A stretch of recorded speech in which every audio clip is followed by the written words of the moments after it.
नमस्कार। आपके अपने YouTube चैनल सर्वोदय हिंदी अकादमी में आपका स्वागत है। और कैसे हैं आप सब साथियों। पिछले अध्याय में पिछले वीडियो में हमने पढ़ा था और उसमें से ये 2 लाइन एक पैराग्राफ का छूट गया था। जय हैं बनी बिगड़ी ना बारी दीदा बारी धी की, बूंदता बिलय हैं बूंद बिबस बिचारी की। ये ऊपर वाला हमने पढ़ाया था, इसमें से 2 लाइन ये छूट गया था। आज हम उसे पूरा कर देंगे। तो गोपियाँ उद्धव से कहती हैं, जय हैं बनी बिगड़ी न बारी धीता बारी धी की, बूंदता बिलय हैं बूंद बीबस बिचारी की। इसमें वारिधीता का अर्थ होगा समुद्रता या समुद्र की विशेषता। वारिधि का अर्थ होगा समुद्र। वारिधीता समुद्र की विशेषता है, मतलब जैसे सुंदर उसकी सुंदरता। तो ऐसे वारिधि और वारिधीता यानी समुद्र और समुद्रता। बूंदता यहाँ पर बूंद का विशेषता है। ऐसे बूंदता विलय है बूंद विवश बिचारी की। बूंद यहाँ एक बूंद के लिए प्रयोग हुआ है। तो गोपियाँ कहती हैं कि हे उद्धव, तुम थोड़ा विचार करो।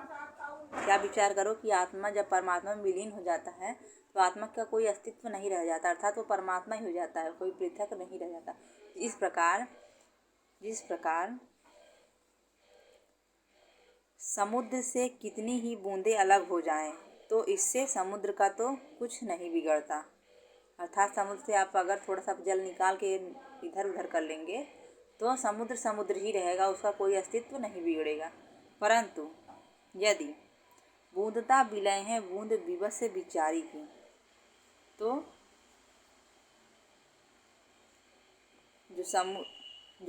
लेकिन जो बूंद है, जो बिचारी बूंद है, यहाँ विवश बिचारी बूंद जो है बेबस है, बेचारा उसको बताया गया है।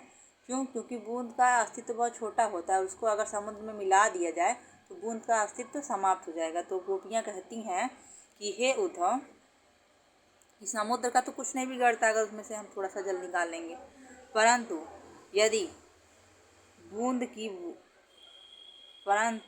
यदि बेचारी विवश बूंद की बूंदता यानी बूंद रूपता ही समाप्त हो जाती है, बूंद की सत्ता ही समाप्त हो जाएगी अगर हम बूंद को समुद्र में मिला देंगे। गोपियों का तात्पर्य है कि योग साधना करने से साधक को मोक्ष मिल जाता है। मोक्ष का अर्थ है आत्मा का परमात्मा में ही लीन हो जाना, अर्थात आत्मा की सत्ता समाप्त हो जाती है अगर वो परमात्मा में मिल जाती है। इसलिए गोपियों को ज्ञान योग का मार्ग पसंद नहीं, वे तो भक्ति का मार्ग अपनाकर प्रेम का आनंद लेना चाहती हैं। मोक्ष प्राप्त करके वे अपनी सत्ता समाप्त नहीं करना चाहती हैं। ठीक है, अब हम आगे पढ़ेंगे।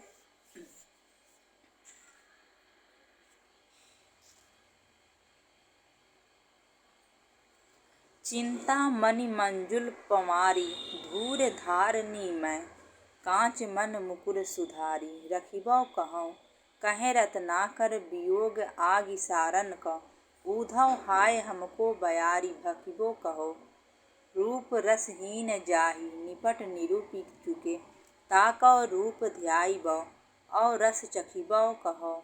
एते बड़े विश्व माही हेरै हूँ न पये जाहि, ताहि त्रिकुटी मैं नैन मूंदी लखिबौ कहो।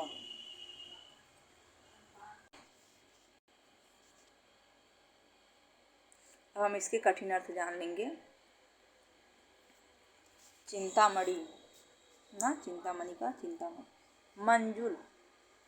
मंजुल का अर्थ होगा सुंदर।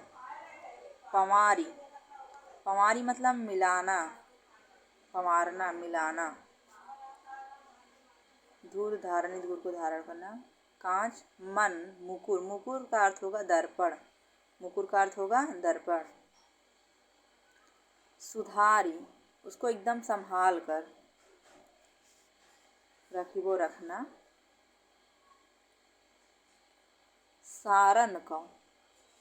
सारना मतलब तेज करना, धार देना। सारन को मतलब तेज करना। उद्धव हाय हमको बयारी भकिबौ। बयारी का अर्थ होगा बयार यानी हवा, बयार का अर्थ होगा हवा। भकिबौ मतलब खाने के लिए, भक्षण करना। भखिबो खाने के लिए। रूप रसहीन जाहि निपट निरूप चुके। निपट, निपट मीन्स बिल्कुल। निरूप चुके, वर्णन कर चुके, जो निरूपण करना, वर्णन करना। ताको रूप ध्याइबो और रस चखिबो कहो।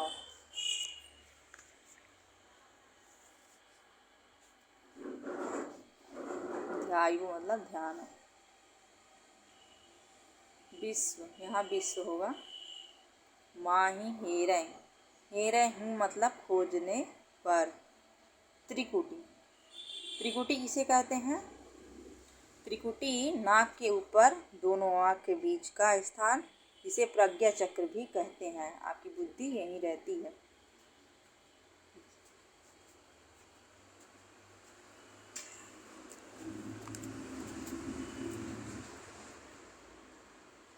ताही त्रिकुटी में नैन मूंदी लखिबो कहो। लखिबो का अर्थ होगा देखना। मूंदी मतलब बंद करके। पाए पाना हुआ। ठीक है। ध्याइबो ध्यान करना बताया था मैंने। अब हम इसका संदर्भ देख लेंगे। इसका संदर्भ भी पूर्ववत होगा। प्रस्तुत पद्य या प्रस्तुत पद्यांश हमारी पाठ्य पुस्तक हिंदी में संकलित उद्धव प्रसंग नामक शीर्षक से लिया गया है। इसके रचयिता जगन्नाथ दास रत्नाकर जी हैं। बस आपको इसका लेखक या रचयिता याद करना है कि इसके लेखक या रचयिता कौन है। जगन्नाथ दास रत्नाकर हैं। और कौन सा पाठ है? उद्धव प्रसंग पाठ है। आपसे यही पूछा जाएगा क्योंकि अब प्रश्नवार बनते हैं। अब हम इसका व्याख्या जान लेते हैं। चिंतामणि मंजुल पंवारी धूर धारनी में। गोपियाँ कहती हैं हे उद्धव जी। गोपियाँ क्या कहती हैं? गोपियाँ कहती हैं हे उद्धव जी, तुम हमें भक्ति रूपी सुंदर चिंतामणि, चिंतामणि भक्ति रूपी सुंदर मंजुल सुंदर चिंतामणि को धूर धारनी, धूल समूह में मिलाकर ज्ञान रूपी कांच का दर्पण, यानी जो भक्ति रूपी चिंतामणि है एकदम सुंदर, इसको कहते हो कि इसको छोड़ने कह रहे हो। और जो धूल रूपी, धूल समूह मिलाकर ज्ञान रूपी कांच मन मुकुर सुधारी रखबो कहो। ज्ञान रूपी कांच का दर्पण संभाल कर रखने को कहते हो। हम कहे रत्नाकर वियोग आगि सारन कहो। उद्धव हाय हमको बयार भखिबो कहो। गोपियाँ कहती हैं हम तो पहले ही वियोग की आग में जल रही हैं, अर्थात हम पहले से ही श्री कृष्ण के वियोग में हैं ना। गोपियाँ उद्धव से कहती हैं कि हम तो पहले ही वियोग की आग में जल रही हैं। अब हमारी उस विरह की अग्नि को और तेज करने के लिए हमें प्राणायाम के रूप में हवा खाने के लिए कहते हो। गोपियाँ कहती हैं उद्धव से हे उद्धव, हम तो श्री कृष्ण के वियोग में पहले से ही जल रहे हैं। अब तुम हमें योग साधना की बात बताकर, प्राणायाम करवाकर, हवा को खाने को कहकर हमारी वियोग को और बढ़ा रहे हो। रूप रसहीन जाहि निपट निरूपी चुके। जिस ब्रह्म के विषय में तुम स्वयं बताए हो कि उसमें न रूप है न रस है, और अर्थात गोपियाँ उद्धव से कहती हैं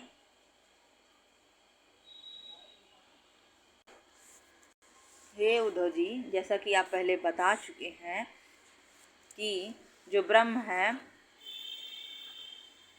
वह सर्वथा वह पूरी तरह से रूप रस से हीन है। फिर यह कैसी मूर्खता कर रहे हो कि जिसका रूप नहीं उसका ध्यान करने के लिए कहते हो। अर्थात जिस वस्तु को कभी देखा नहीं उसका ध्यान करना असंभव है ना। जो ब्रह्म है उनको कभी कोई देखा है? ब्रह्म परमात्मा शून्य निराकार ब्रह्म की बात कर रहे हैं उद्धव, तो उन्हें कौन देखा है? अर्थात कोई नहीं देखा है। तो वही गोपियाँ यहाँ पर कहती हैं ताको रूप ध्याइबो और रस चखिबो कहो। तो उसके रूप का ध्यान करने के लिए कह रहे हो और उसके रस को चखने के लिए कह रहे हो। एते बड़े विश्व माही हेरे हूँ न पये जाही। गोपियाँ फिर आगे उद्धव से कहती हैं कि हे उद्धव जी, इस इतने बड़े संसार, एते बड़े विश्व, इतने बड़े संसार, इतने बड़े विश्व में जिसे कहीं देखा नहीं जा सकता, तुम उसे आँख बंद करके, वो ब्रह्म के लिए क्या कह रही हैं? कह रही हैं कि इतने बड़े विश्व में जिस ब्रह्म को देखा नहीं जा सकता, पाया नहीं जा सकता, खोजा नहीं जा सकता, ताहि त्रिकुटी में नैन मूंद लखबो कहो, अर्थात उसे आंखें बंद करके, जो भौहों के बीच में, दोनों आँखों के बीच में जगह है, त्रिकुटी है, जो प्रज्ञा केंद्र है, प्रज्ञा चक्षु है, उसमें यानी त्रिकुटी में देखने के लिए कह रहे हो। गोपियाँ कहती हैं उद्धव से, उसे आंखें बंद करके त्रिकुटी के अंदर देख पाना सर्वथा असंभव है, कि जिसे सामने से नहीं देख सकते उसको आंख बंद करके कैसे देखेंगे? जब कभी देखा हो तब तो। इंसान किसी चीज़ की कल्पना कब करता है? जब उससे पहले से देखा होता है। तो वही गोपियाँ यहाँ उद्धव से कहती हैं। अब हम इसका काव्य सौंदर्य जान लेंगे। यहाँ पर भक्ति भावना प्रकट की गई है, अर्थात निराकार ब्रह्म की उपासना का विरोध किया गया है। भाषा परिष्कृत शुद्ध ब्रज भाषा है। रस वियोग श्रृंगार है और शांत रस भी होगा। अलंकार कांच मन मुकुर में रूपक अलंकार होगा। वियोग आदि में, वियोग रूपी अग्नि में रूपक अलंकार होगा। रूप रसहीन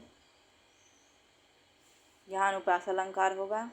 बड़े विश्व में अनुप्रास अलंकार होगा। ताहि त्रिकुटी में अनुप्रास अलंकार होगा। और शैली कथात्मक रोचक शैली है, मुक्तक शैली होगा। गुण प्रसाद है और माधुर्य है। सब शक्ति व्यंजना है। अब हम आगे बढ़ेंगे।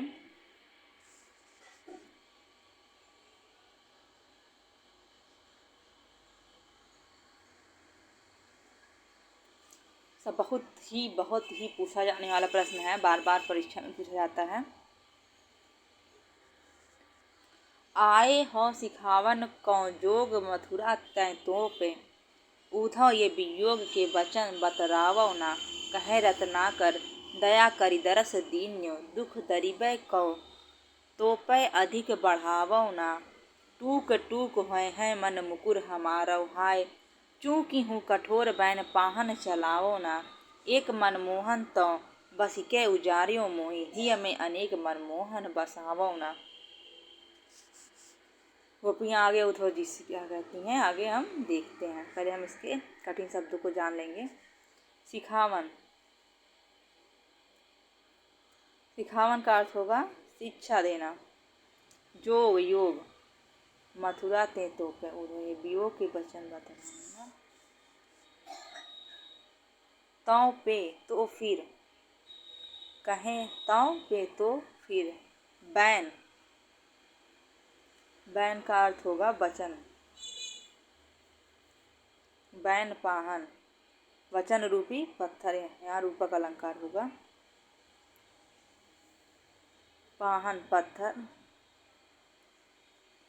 उजारियो उजाड़ना, ये हृदय, बसाओ मतलब बसाना।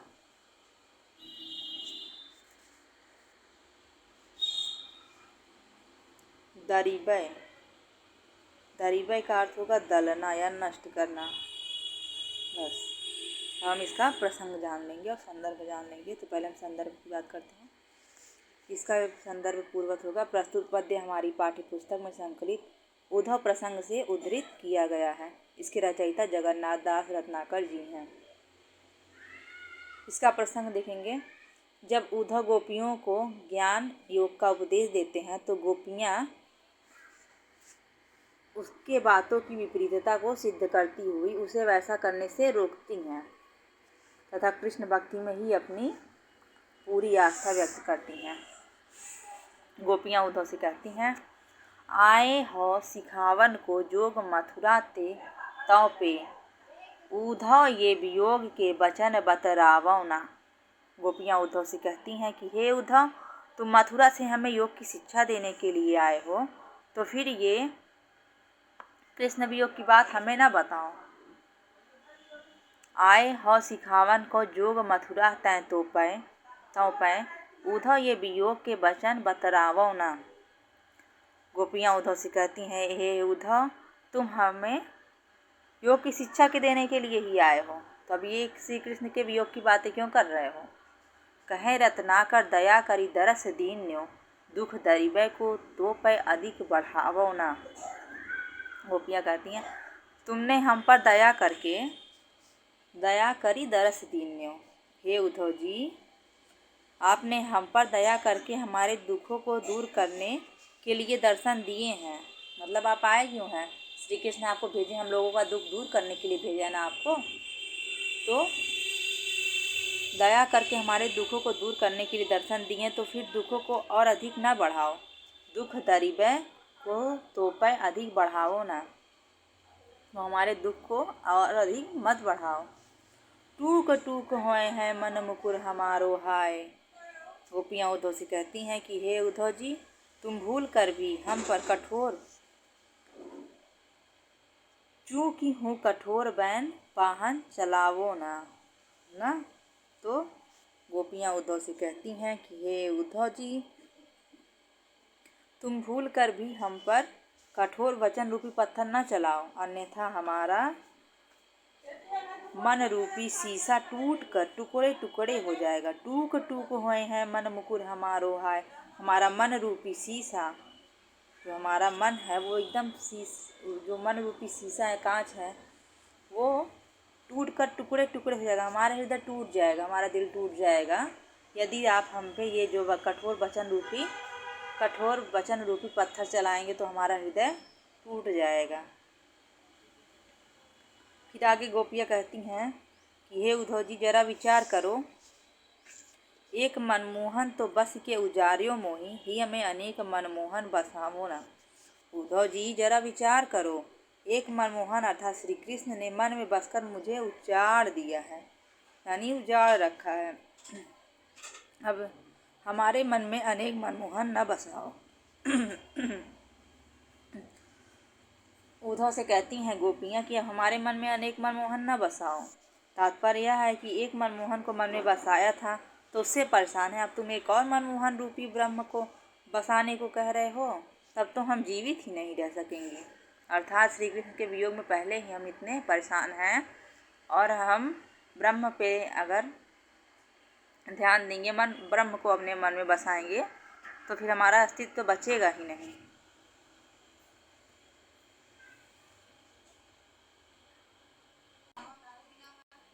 यहाँ पर कवि की वाग विविधता का दर्शनीय है, गोपियों की वाक चतुरता का वर्णन है। गोपियाँ योग को नहीं अपना रही हैं। आगे हम देखेंगे इसकी भाषा सशक्त परिष्कृत शुद्ध ब्रज भाषा है। रस वियोग श्रृंगारी है। अलंकार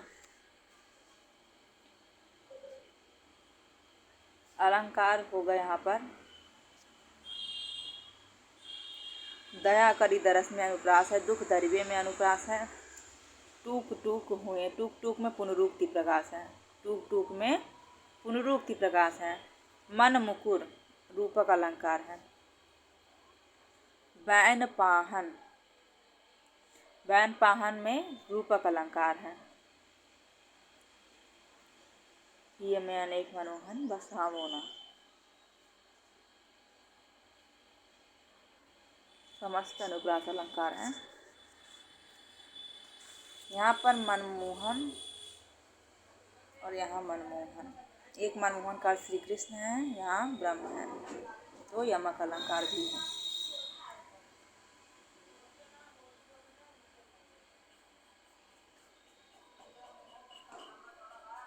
ठीक है, अब हम आगे बढ़ेंगे। उद्धव यह सुधव संदेश कही दीजो एक, जानती अनेक न विवेक ब्रज बारी है। कह रत्नाकर असीम रावरी तो क्षमता कहाँ लो, अपराध की हमारी है। दीजय और ताजन सबय जो मन भावै पर, कीजै न दरस रस वंचित बिचारी है। भली हैं बुरी हैं और सलज्ज निर्लज्ज हूँ हैं, जो कहें सो हैं पै परिचारिका तिहारी है।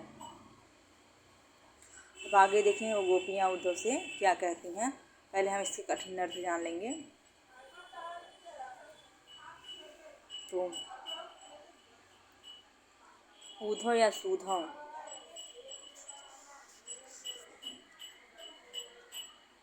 संदेश का अर्थ होगा संदेश, समाचार। विवेक, विवेक का अर्थ होगा ज्ञान। ब्रजबारी, ब्रज की नारियां या ब्रज की बालाएं, ब्रज की युवतियां।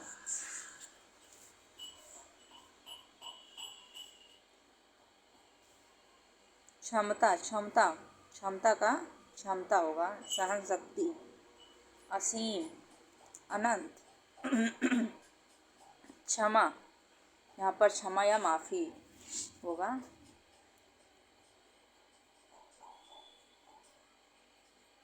दीजे,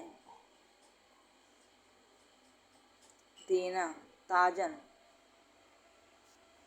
कष्ट, ताड़ना।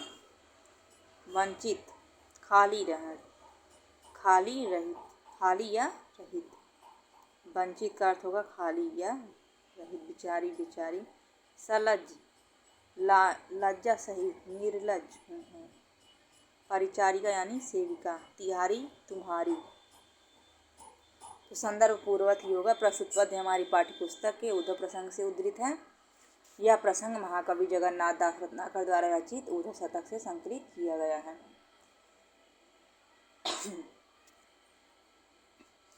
यहाँ ब्रज से, इसमें प्रसंग होगा।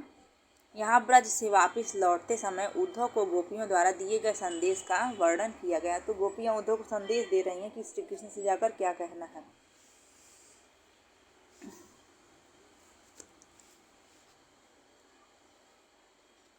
तो उद्धव जी जाने लगते हैं, तब तक गोपियाँ कहती हैं हे उद्धव जी रुकिए रुकिए रुकिए।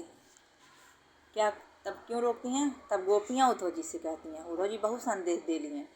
तब गोपियाँ उद्धव से कहती हैं कि हे उद्धव जी, उद्धव यह सुधव सौ संदेश कह दीजो एक, अर्थात श्याम सुंदर जी को हमारा यह सीधा सच्चा संदेश दे देना।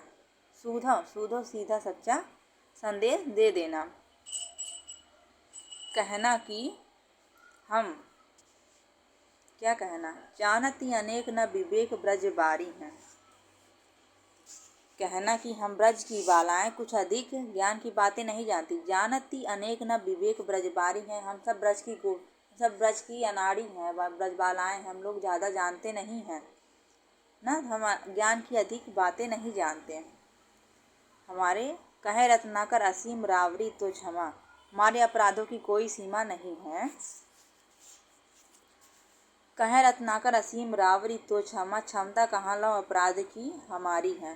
हमारे अपराधों की कोई सीमा नहीं है, परंतु आपकी दानशीलता, आपकी सहनशीलता भी तो असीम है। आप अपने भक्तों के बड़े से बड़े अपराधों को भी क्षमा कर देते हैं। श्री कृष्ण, आप अपने भक्तों के बड़े से बड़े अपराधों को भी क्षमा कर देते हैं।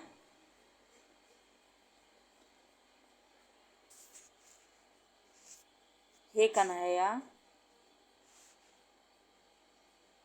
वो भी आपका मन चाहे आप हमें और अनेक पीड़ाएं दे दीजिए और ताजन सबय जो मन भावे पर, कीजिए न दरस रस वंचित बिचारी हैं। हे कन्हैया, यदि वो भी आपका मन चाहे आप हमें और अनेक पीड़ाएं दे दीजिए ना। अगर क्षमा करने का मन न कहे, हमारे इतने अपराध हैं आपके प्रति, तो आप हमें और ताड़ना दे दीजिए अगर आपका मन चाहे। सबे जो मन भावे पर, कीजे न दरस वंचित बिचारी हैं। बस इतनी कृपा कीजिए कि हम लाचार बालाओं को अपने दर्शन के सुख से वंचित न करें। मतलब सब जो भी दंड देना हो दे दीजिए, लेकिन हमें अपना दर्शन दे दीजिए, हमें अपने दर्शन से वंचित मत कीजिए। हम अच्छी हैं, भली हैं, बुरी हैं और सलज्ज निर्लज्ज हूँ। हैं, जो कहें सो हैं, तब परिचारिका तिहारी हैं। हे श्री कृष्ण, हम अच्छी हैं, बुरी हैं, लज्जाशील हैं अथवा निर्लज्ज जैसी हैं।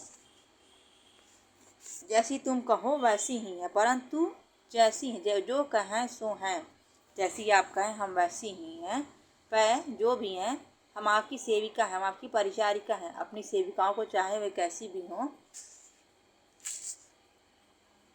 त्यागना उचित नहीं। अर्थात हे प्रभु, आप हमारा त्याग मत कीजिएगा, आप हमें अपने दर्शन से वंचित मत कीजिएगा। तो गोपियाँ उद्धव को ये संदेश देती हैं कि श्री कृष्ण के पास ही जाकर पहुंचा दीजिएगा कि हम ज़्यादा जानकार नहीं हैं, हमें क्षमा कर दीजिएगा, लेकिन अपने दर्शन से वंचित मत कीजिएगा। चाहे जो सजा दीजिए, लेकिन हमें अपने दर्शन से वंचित मत कीजिएगा, हम आपकी सेविका हैं।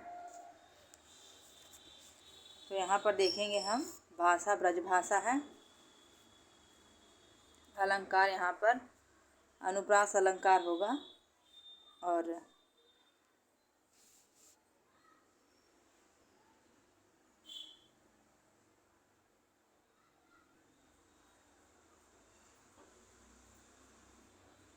चलिए शैली मुक्तक शैली है और छंद ग कवित्व या कवित्व है, सवया छंद है। शब्द शक्ति लक्षणा व्यंजना है। भाषा ब्रज भाषा है। हम आगे बढ़ेंगे।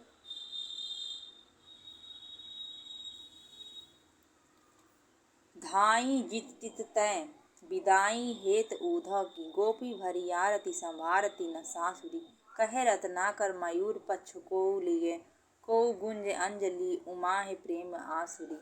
भाव भरी को लिए रुचिर सजाव दही, को मही मंजू दाबी दल काति पासुरी। पीत पट नंद जसुमति नवनीत नयो, कीरति कुमारी सुर बारी दई बासुरी। कितना सुंदर चित्रण है, कितना मार्मिक चित्रण है। तो अब हम इसके कठिन अर्थों को जान लेंगे। तो जीत तित धाई जीत तित, धाई धाई मतलब धावना या दौड़ना। जीत तित जहाँ तहाँ, विदाई है तो विदाई के लिए, उद्धव की विदाई के लिए। गोपी भरी आरती, आरती की थाली आरती। संभारती संभालना, सासुरी हाफती हुई, सांस हाफती हुई। कह रत्नाकर मयूर पक्ष को लिए, मयूर पक्ष मयूर का पंख। को गुंज अंजलि उमा है प्रेम आसुरी, आंसू। चलिए अब हम पढ़ेंगे। पासुरी का अर्थ होगा पसलियाँ। नवनीत का अर्थ होगा दही। नवनीत का अर्थ होगा दही। पासुरी पसलियाँ। सुरवारी पीतपट मतलब पीला वस्त्र।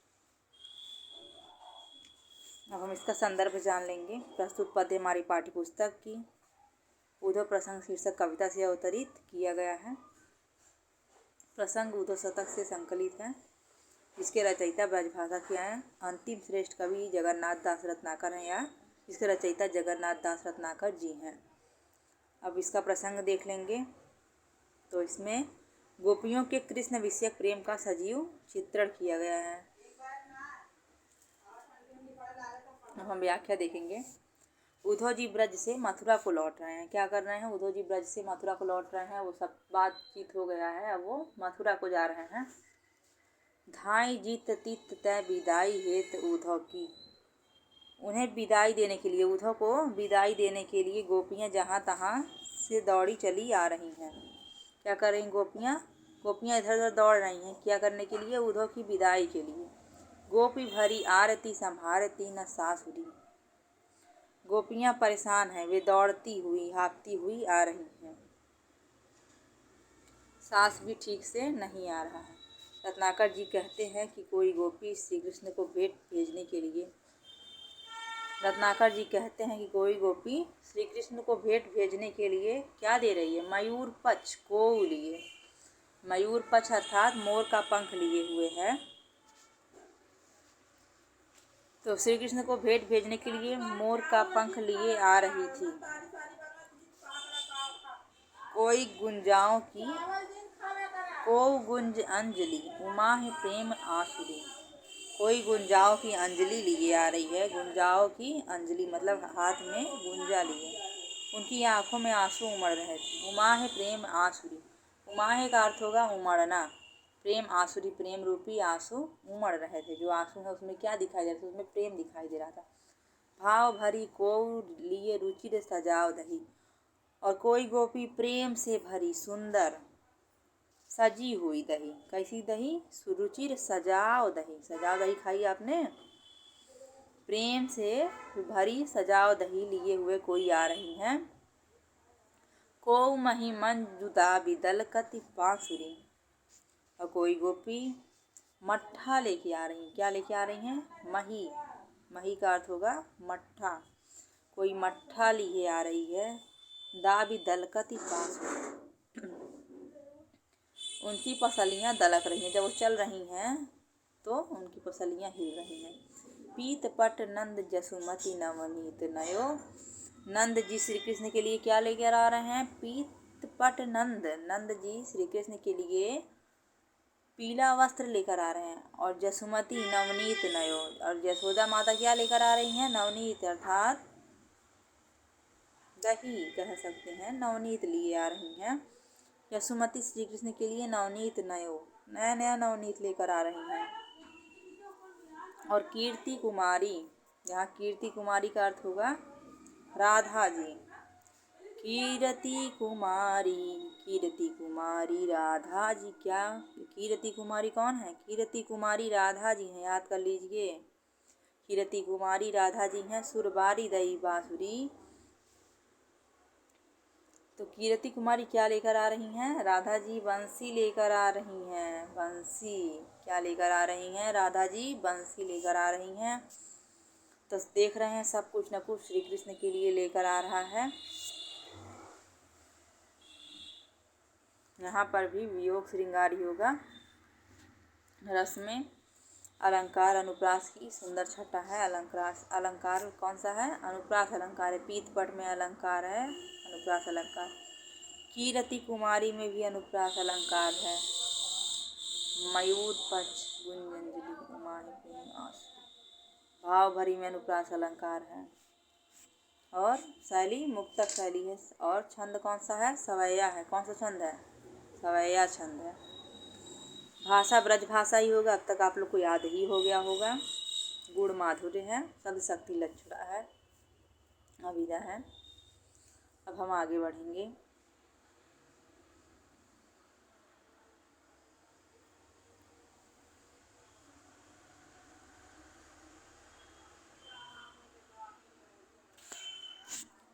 प्रेम मद छाके पग परत कहाँ के कहाँ। था के अंग नयन निशिथिलता सुहाई है। कहे रत ना करियो आवत चकात ऊधम। मानो सुधियात को भावना भुलाई है। धारत धरा पे पैना। धारत धरा पैना उदार अति आदर सो। सारहत बहोलिनी जौ आंसू अधिकाई है। एक कर राज नवनीत जसुदा को दियो। एक कर बंसी बर राधिका पठाई है। क्या हो रहा है? उद्धव जी का वर्णन है। देखिए उद्धव जी कैसे जा रहे हैं। तो प्रेम मद छाके। छाके मतलब छके हुए, मस्त एकदम। उद्धव जी क्या हो गए हैं? उद्धव जी मस्त हो गए हैं, एकदम मस्त हो गए हैं उद्धव जी। किससे? प्रेम रस से। प्रेम के रस से उद्धव जी एकदम मस्त हैं। पग परत। पग का अर्थ होगा पैर, पैर या पद। परत मतलब पढ़ना। कहाँ के कहाँ। था के अंग। था के का अर्थ होगा थकना, अंग। नैनन। नैनन का अर्थ होगा आँख। शिथिलता शिथिल होना। सुहाई सुहावना या शोभित होना। आवत चकात ऊधव। आवत का अर्थ होगा आना। चकात का चौंकना या फिर चौंकता हुआ, चकित सा। सुधियात। सुधियात का अर्थ क्या होगा? याद कर रहे हैं। क्या याद कर रहे हैं? कोई भावना जो भूल गए हैं। धारत। धारत मतलब धरना या रखना। धारा का अर्थ होगा पृथ्वी या धरती। सारत बहोलनी। बहोलिनी। सारत का अर्थ होगा पोछना। बहोलिनी का अर्थ होगा आस्तीन। आंसू अधिकाई है। आंसू अधिकाई अधिक आ गई हैं।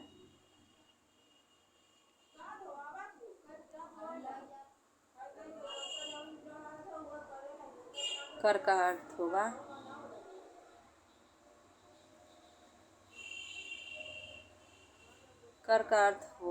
हाथ। कर का अर्थ होगा हाथ। कर का अर्थ हाथ होगा। नवनीत, नवनी घी होता है एक, नवनीत जो कृष्ण जी खाते रहेंगे, मक्खन टाइप कुछ। नवनीत का अर्थ होता है मक्खन, जो घी जिससे निकलता है तुरंत एकदम नया, वही नवनीत का अर्थ होगा मक्खन। जसुदा को दिए कर बंसी बर राधिका पठाई हैं। हम इसका व्याख्या या अर्थ जान लेते हैं। संदर्भ पूर्वक ही होगा, प्रसंग देख लेते हैं। उद्धव जी गोपियों के प्रेम से प्रभावित होकर स्वयं भी भक्त हो गए हैं। उद्धव जी गोकुल के मथुरा से लौटते समय का वर्णन रत्नाकर जी प्रस्तुत पद्य में कर रहे हैं। अर्थात जब गोकुल से या ब्रज से वो उद्धव जी लौट रहे हैं तो उनकी दशा का वर्णन है। कवि रत्नाकर वर्णन करते हैं कि उद्धव प्रेम की मदिरा पीकर छक गए थे। प्रेम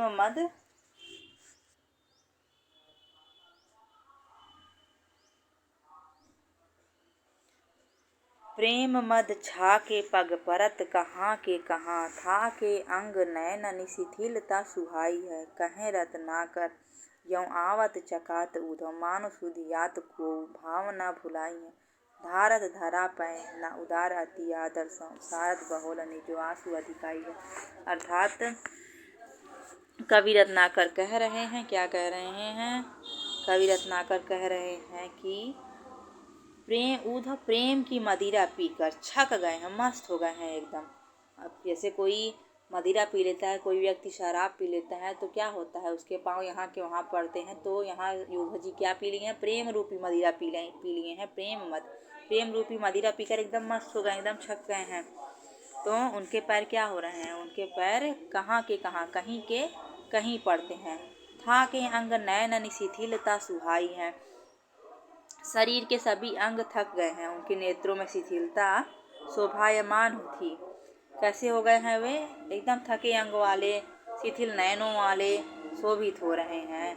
कहें रत्नाकर जी कहते हैं यौं आवत चकात उद्धव। रत्नाकर जी कहते हैं कि उद्धव इस प्रकार चकित चले आ रहे हैं मानो किसी भूली हुई, मानो सुधियात को भावना भूला, मानो किसी भूली हुई बात को याद कर रहे हैं। अर्थात उनका दिमाग एकदम सोचनीय अवस्था में दिखाई दे रहा है कि वो क्या याद कर रहे हैं। वो गोपियों को याद कर रहे हैं, वहाँ ब्रज को याद कर रहे हैं, वहाँ उनकी प्रेम भावनाओं को याद कर रहे हैं। तो क्या कर रहे हैं? मानो सुधियात को भावना भुलाई है, मानो किसी भूली हुई बात को वो याद कर रहे हैं। प्रेम के अधिक कारण उनकी आंखों से धारत धारा पैना उदार अति आदर सौ। तो क्या हो रहा है?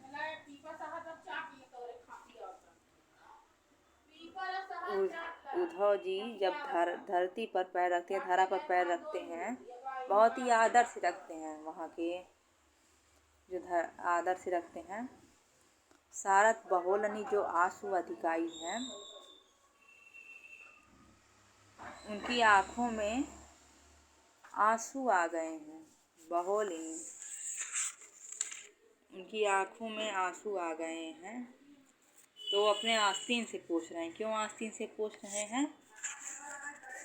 बताते हैं। तो सारत बहोलनी जो आंसू अधिकाई है, उनकी आंखों से जो आंसू गिर रहा है उसे वो सारत अपने आस्तीन से पूछ रहे हैं। सारत का अर्थ होगा पूछना, बहोलनी का अर्थ होगा आस्तीन। तो वो अपने आस्तीन से पूछ रहे हैं। क्यों ऐसा कर रहे हैं? अभी बताते हैं।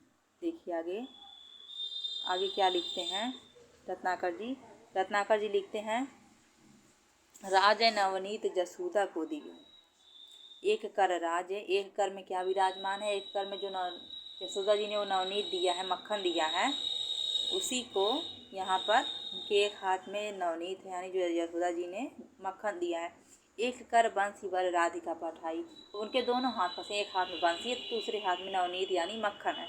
तो क्या कर रहे हैं? अपने आस्तीन से अपने आंसू पोंछ रहे हैं। बताइए। अब उनके मन में इस मक्खन और बाँसुरी के प्रति उनके हृदय में अत्यंत आदर भाव है। इस कारण वे इन वस्तुओं को पृथ्वी पर नहीं रखते थे और एक भी हाथ खाली नहीं था। इसलिए वे अपनी आस्तीन से ही आंखों के आंसू पोंछते जा रहे थे। ठीक है। धारक धरा पहना उदार अति आदर्श, वो उन चीज़ों के प्रति बहुत ही आदर भाव रखते हैं, इसलिए वो उसे धरती पर नहीं रखते हैं। चलिए एक और पद है, हम इसे पढ़ लेते हैं। छावते कुटीर धरते, छावते कुटीर कहूँ रम्य जमुना के तीर, गौन रौन रेति सो कदापि करते नहीं, कहे रत्नाकर बिहाई प्रेम गाथा गूढ़, श्रवण रस नाम रस और भरते नहीं, गोपी ग्वाल बालनी के उमड़त आंसू देखी, लेखि प्रलयागम न डरते नहीं।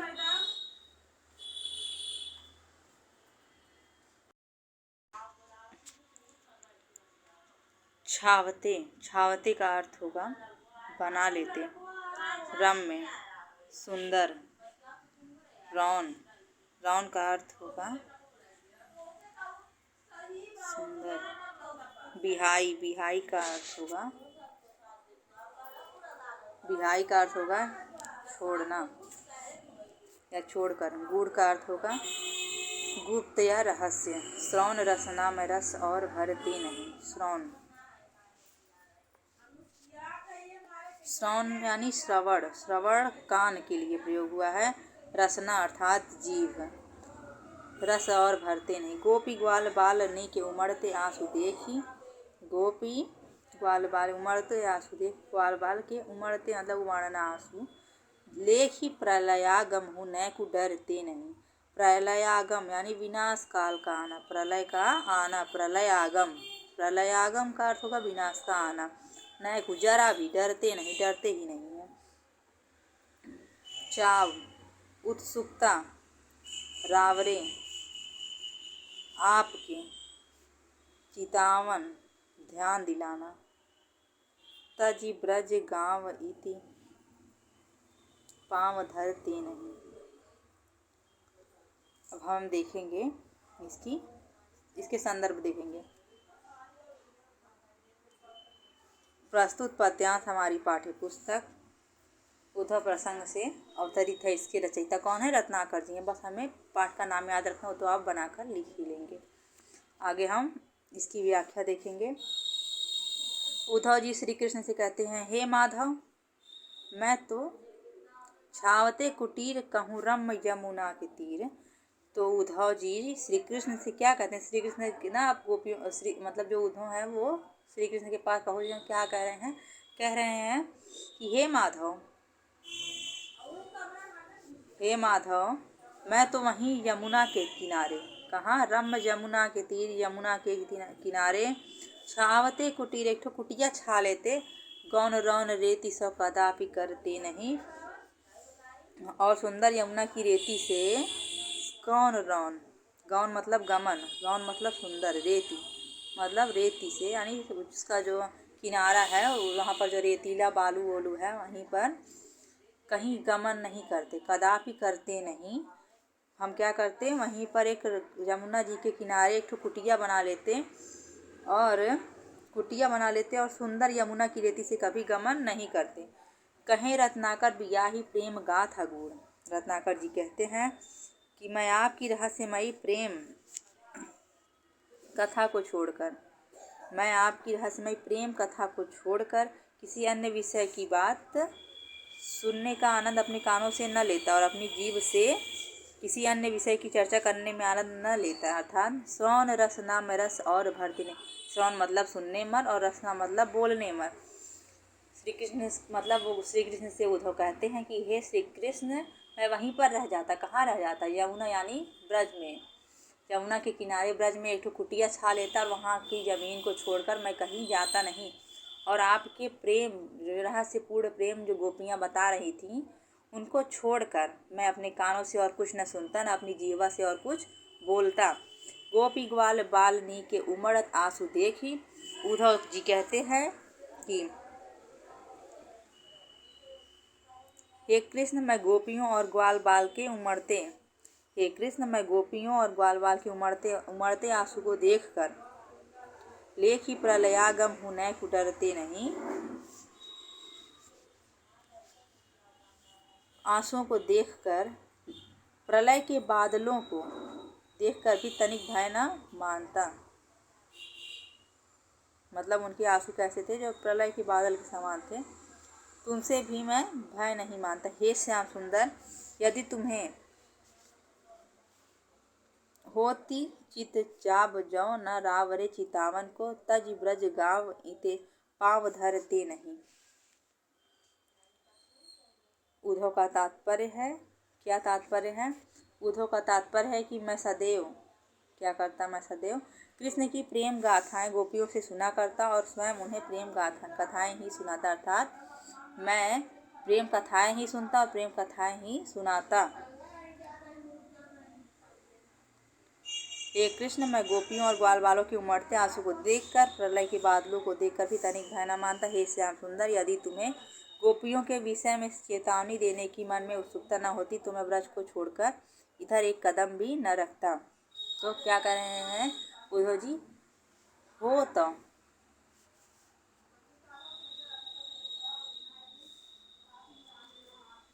हो तो चित चाप जौ न रावरे चितावन को, तज ब्रज गाँव इते पाँव धरते नहीं।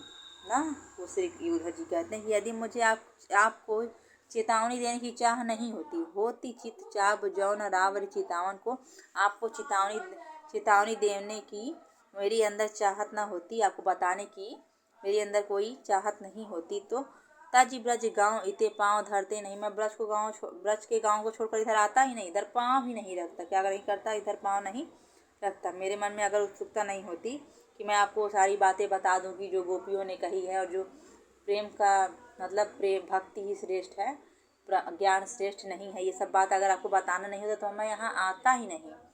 तज ब्रज गाँव इते पाँव धरते नहीं, मैं ब्रज को छोड़कर इधर एक कदम भी नहीं रखता। अर्थात मैं वहीं रह जाता, इधर आता ही नहीं। तो देख लेंगे, इसमें रस होगा, भक्ति भाव रस है। और अलंकार अनुप्रास अलंकार है जगह जगह पर। ग्वाल गोपी ग्वाल में, चितचाव में, श्रवण रसना रस में, यहाँ सब अनुप्रास अलंकार, सब शक्ति व्यंजना और अभिधा भाषा ब्रज भाषा है। ठीक है। छंद कौन सा होगा? घनाक्षरी है, सवैया छंद है, सबसे सरल है सवैया छंद। अब हम आज हमारा ये पाठ कंप्लीट हुआ। इस प्रकार आज आपका ये पाठ कंप्लीट हो गया। आशा करते हैं कि आपको यह अच्छे से समझ में आ गया होगा। अगर आपको वीडियो पसंद आए तो प्लीज़ वीडियो को लाइक करें, चैनल को सब्सक्राइब करें और अपने दोस्तों के साथ शेयर करना ना भूलें। धन्यवाद।